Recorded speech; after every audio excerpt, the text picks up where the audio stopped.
Good morning student. आज वापस से आपके लिए लेके आया हूँ बहुत ही अच्छा टॉपिक, यानी कि बहुत ही अच्छा थॉट के साथ। Everything more beautiful in spring. Yes, जब भी स्प्रिंग सीजन आती है तो पूरी जगह पर, पूरी कायनात के अंदर प्रकृति का और कुदरत का हर एक चीज, चाहे नदी हो, झरना हो, पहाड़ हो, मैदान हो, हर जगह पर खूबसूरत से पंछी, बटरफ्लाई, फ्लावर्स देखने को मिलते हैं। यानी कि ये समय होता है प्रेम का और ये समय होता है प्रवास का। मजा आता है स्प्रिंग सीजन के अंदर घूमना फिरना, एंजॉय करना। तो आज हम सर्व चारुतम वसंते पोयम नंबर 6, जो कि इंग्लिश मीडियम के लिए आज हम रेडी कर रहे हैं। देखते हैं आज इस पोयम के अंदर किसने क्या बताया है। संस्कृत साहित्य का नाम लो और अगर आप कालिदास जी का नाम ना लो तो शायद संस्कृत की इंसल्ट है ना। तो महान कवि कालिदास संस्कृत के अंदर, विश्व के अंदर सबसे ज्यादा प्रसिद्ध है संस्कृत के लिए। और उन्होंने अपनी लाइफ के अंदर 7 कृति यानी 7 पोयम की रचना की। पोयम नहीं है, बुक्स की रचना की। एक का नाम है मालविकाग्निमित्र, विक्रम और विषयम, अभिज्ञान शाकुंतलम, ये 3 उन्होंने ड्रामा यानी नाटक लिखे। रघुवंशम, कुमार संभवम, ये 2 महाकाव्य लिखे। और ऋतुसंहारम और मेघदूतम, ये 2 खंड काव्य लिखे। आप हिंदी में भी आप पढ़ सकते हो। हिंदी में भी हमारे कालिदास जी के बारे में पूरा का पूरा वर्णन किया गया है, 10th में भी आएंगे। महाराजा विक्रमादित्य अपनी राजसभा के अंदर 9 रत्नों के अंदर कालिदास जी को एक मानते थे। और वो जो शताब्दी थी, वो समय के कहते थे विक्रम शताब्दी। और वहां से विक्रम संवत हमारा शुरू हुआ है। आज हम बात करने वाले हैं ऋतु संहारम में से लिया गया वसंत ऋतु का वर्णन, जिसके अंदर से यहाँ पर सिर्फ 5 श्लोक दिए गए हैं। और ये 5 श्लोक सही में आपको स्प्रिंग सीजन कितनी खूबसूरत और प्यारी होती है वो श्लोक के माध्यम से, महाकवि के दृष्टि से और लेखन से आज हम देखने वाले हैं। तो शुरुआत करते हैं। सबसे पहला हमारा श्लोक जो है वहां से क्या बताना चाहते हैं। पहला श्लोक, द्रुमा सपुष्पा सलिलम सपद्मम। द्रुमा का मतलब क्या होता है, पेड़ों को द्रुमा कहते हैं। पर कैसे पेड़ है, सपुष्पा, पुष्पा मतलब फ्लावर्स होते हैं, पर पुष्पों के साथ वाले ये पेड़ है। सलिलम सपद्मम, सलिल का मतलब होता है पानी, और पद्म का मतलब होता है कमल। जो पानी है ना, वो कमल के साथ बहुत ज्यादा सुंदर लगते हैं। पेड़ जैसे पुष्प के साथ अच्छे लगते हैं, उसी तरह से स्त्रिय सकामना, स्त्री जो है कामना वाली, बहुत ही सुंदर प्यारी एट्रैक्टिव है वो लगती है। जबकि पवन है वो अच्छे फ्रेग्रेंस के साथ, है ना, हम रूम फ्रेशनर लगाते हैं तो वो रूम फ्रेश इसलिए क्योंकि उसके अंदर सुगंधितता होती है। तो पवन सुगंधितता के साथ अच्छा लगता है, पानी कमल के साथ अच्छा लगता है, पेड़ पुष्प के साथ अच्छा लगता है, और स्त्री कामना के साथ अच्छी लगती है। उसी तरह से सुखा सप्रदोषा दिवसाश्च रम्या सर्व प्रिय चारुतम वसंते, यानी कि वसंत ऋतु जब आती है तो हर एक दिवस और हर एक रात प्रियतमा के साथ वसंत ऋतु आपको और भी सुंदर और भी प्यारा आपको लगता है। तो इस तरह से आप देख सकते हो कि कवि की कल्पना वहां पर पहुंच जाती है जहां पर सूर्य की किरण भी नहीं पहुंच पाती। तो चलो, ये अनुभवी कवि के पास की इसके बारे में हम इंग्लिश में ट्रांसलेशन समझते हैं। क्या लिखा गया है, जो कि कुछ इस प्रकार से है। The trees are all in bloom. The water of lake, etc., is with lotuses. Ladies are full of love. The wind is fragrant. The evenings and happy and days are pleasant.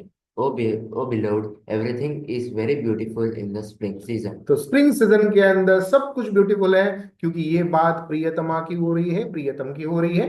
आगे बात करें श्लोक number 2 के बारे में। क्या बताना चाहते हैं श्लोक नंबर 2, वापी जलानाम, जल का मतलब होता है पानी।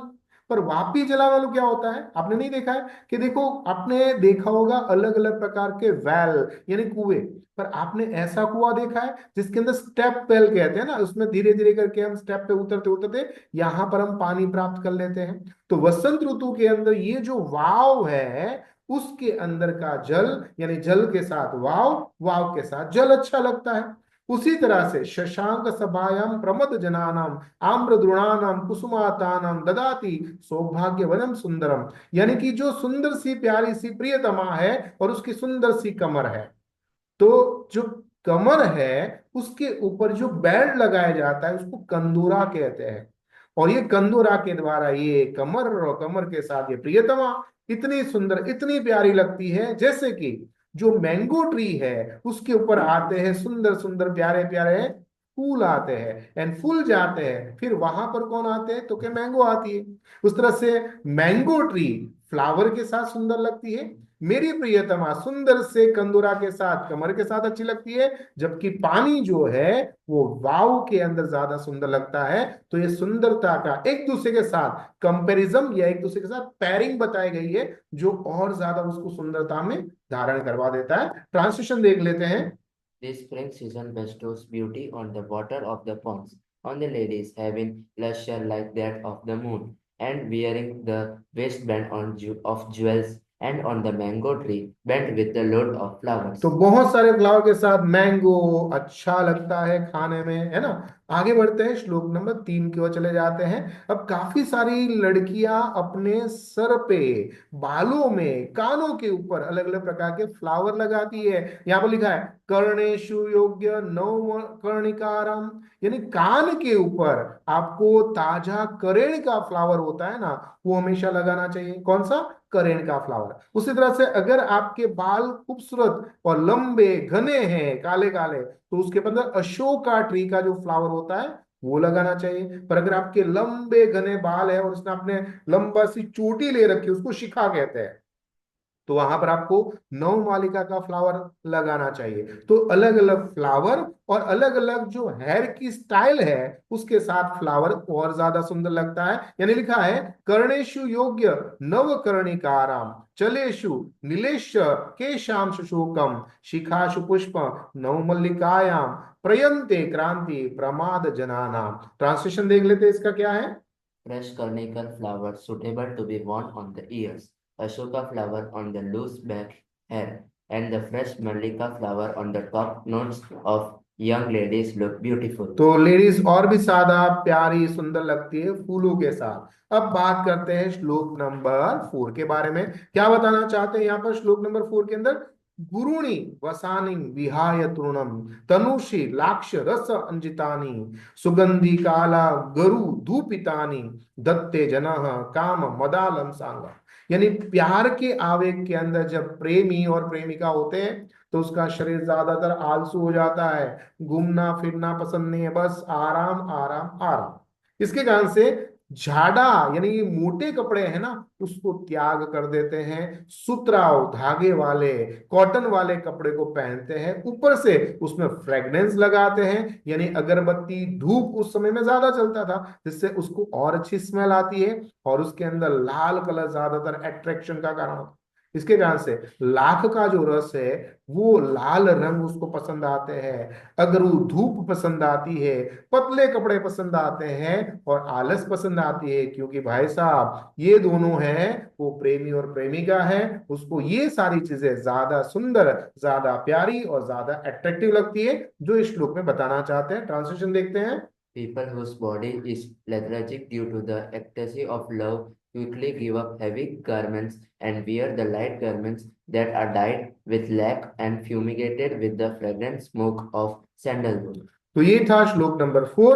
और श्लोक नंबर 5 में क्या कहना चाहते हैं, तो यहां पर बताते हैं प्यार जो है उसके अंदर अगर हम कोयल और तोती की बात न करें तो प्यार अधूरा रह जाएगा। क्या कहते हैं, किम केशु के शुकम मुखर मिश्रित विभम भिन्न, किम कर्णिका रस कुर्वन्ति हतम मनोजे है, यत् कलौकिकम पुनः मधुरे विजोभिः युनानम मनः सुविदांत निहंति ही।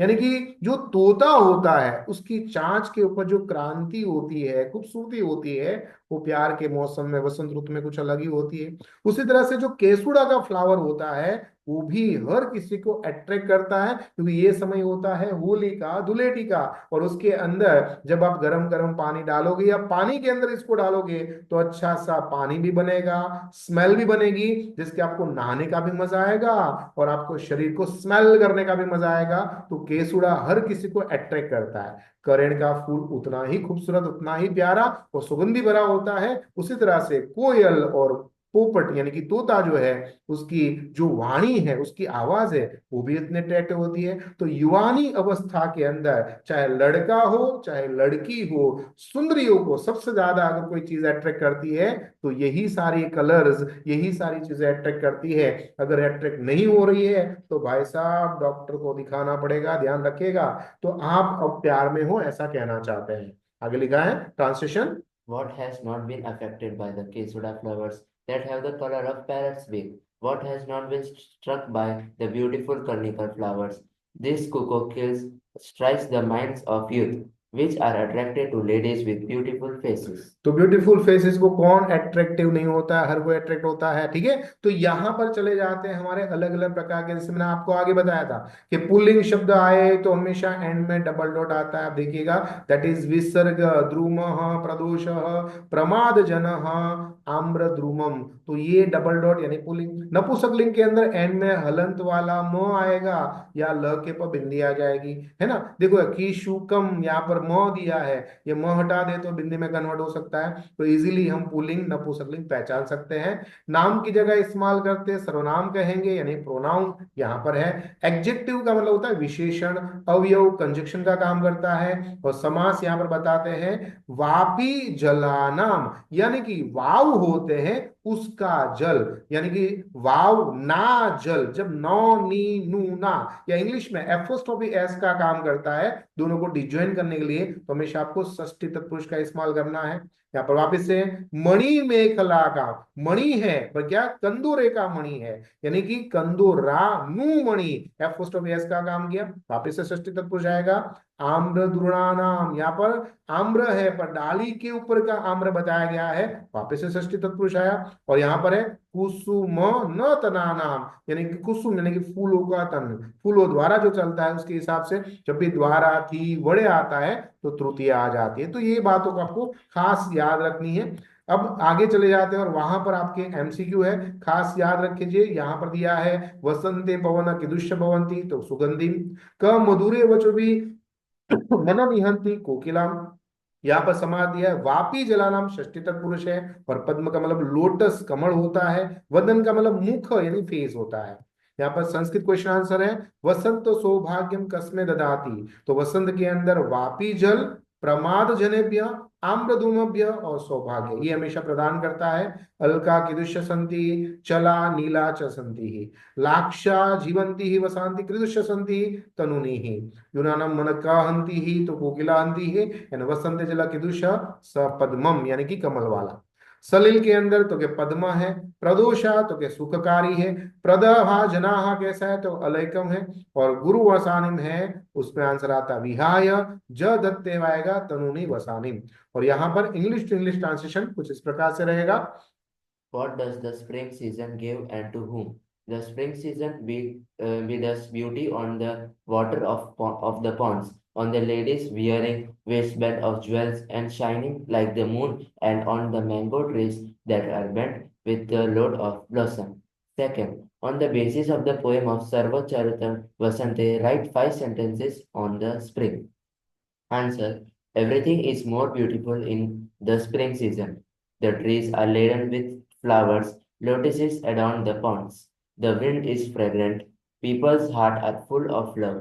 The evenings are beautiful and calming. The days are lovely. Everything looks very pleasant and beautiful in spring. तो स्प्रिंग सीजन के अंदर सब कुछ ब्यूटीफुल और प्लेजेंट लगता है। यहाँ पर गुजराती क्वेश्चन आंसर है वसंत ऋतु कोने कोने शू आपे छे, तो वसंत ऋतु पानी ने आपे छे शू सरस मजाना कमळ। मणि मेघला चंद्र निष्कांति महिलाओं ने आपे छे, मोर में रचेली आंबानी सुंदरता वृक्षों ने आपे छे, ठीक है। अब इस तरह से आज की ये पोएट्री आपको कैसे लगी, इसके क्वेश्चन आंसर्स कैसे लगे, आपको मजा आया कि नहीं, जरूर कमेंट्स में हमें बताएगा।